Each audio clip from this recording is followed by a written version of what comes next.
I think a lot of casual boxing observers learn about your opponents through you and Yes. through how you look compared to Claressa Shields. Tell us about what you know about Lonnie Daniels and what you're anticipating the challenge of that matchup being for you as you put together your game plan. See, it's a different game plan for Lonnie because she seems a bit faster than Danielle Perkins. She's not as big, but she looks to be stronger in her legs. Lonnie Daniels like to come forward and be very awkward. She got good head movement. She's very strategic herself. She's going to try and stand there with me in the pocket and make it a fight because you know that I can outskill her. That's what I see with like the fight with me and Danielle Perkins. So I'll prepare for that. Her being rough and rugged and not letting me use my jab, and her just kind of coming forward and just, being very rough and trying to make it an ugly fight. That's what I think that she'll try to do because she can't outskill me. She's not faster than me, but she do believe in her strength and she got big legs. She'll try to press her um aggression and stuff like that. Maybe pin me against the ropes like Jonas, but we all know I got big bad power. So I look forward to the fight with her. It'll be a good fight. I think a lot of folks from Flint were shocked to hear about the positive saliva test for marijuana. There's no way Claressa Shields is so meticulous with her attention to detail. You can spend 5 minutes at a media workout and be blown away, and that's just what you're showing the media, by the way. There's probably stuff you're doing on your own behind the scenes that is intense. In the Tamron Hall interview, I heard you say that your belief, and I want to make sure this is your understanding, you feel like it was secondhand smoke from the arena, which is why that positive test came through. Is that correct? Well, that's what I thought initially.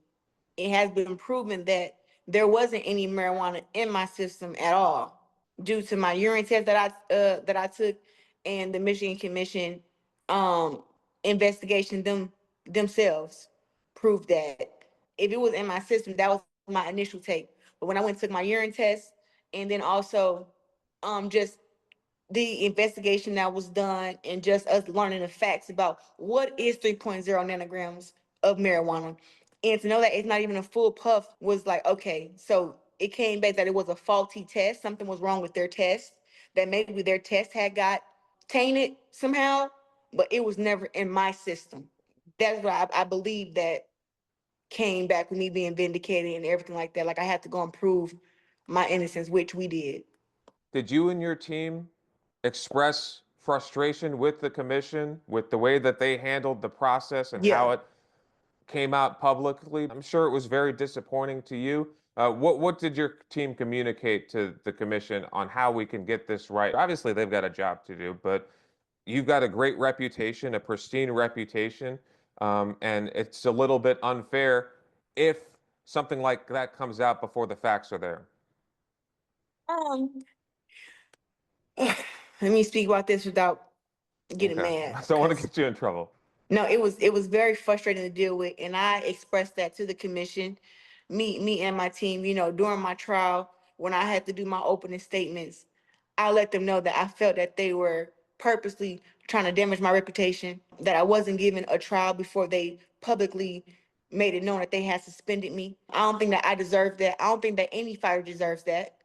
And for it to be a mouth swab, which isn't even one of the best testings for marijuana in this day of time in 2025, and being 3.0 nanograms, like I just felt very highly disrespected, and my reputation was hurt some, but I decided not to do anything legally, and I just want to work with the Michigan Commission moving forward to fix that flaw, to protect the athletes more, not just me, but other athletes. And also, the Michigan Commission has a zero tolerance for marijuana, right?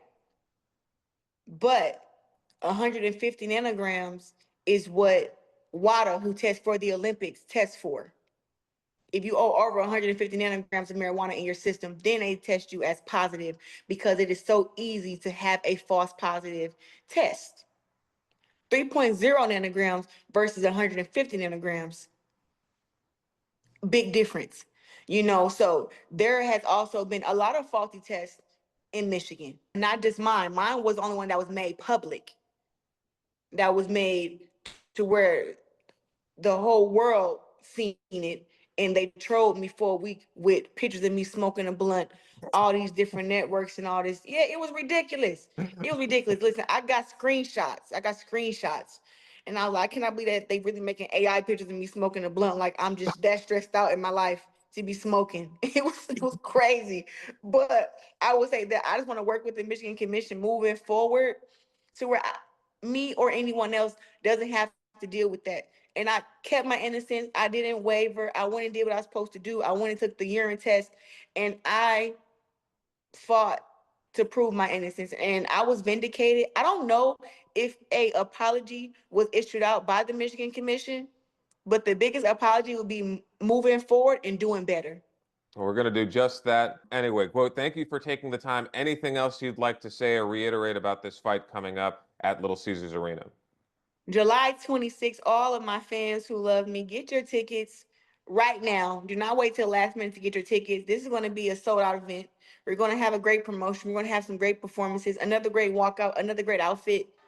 And this will be one of my biggest fights in Detroit at Little Caesars Arena. So you don't want to miss it. And I just look forward to seeing you all there. And we can go out and party after.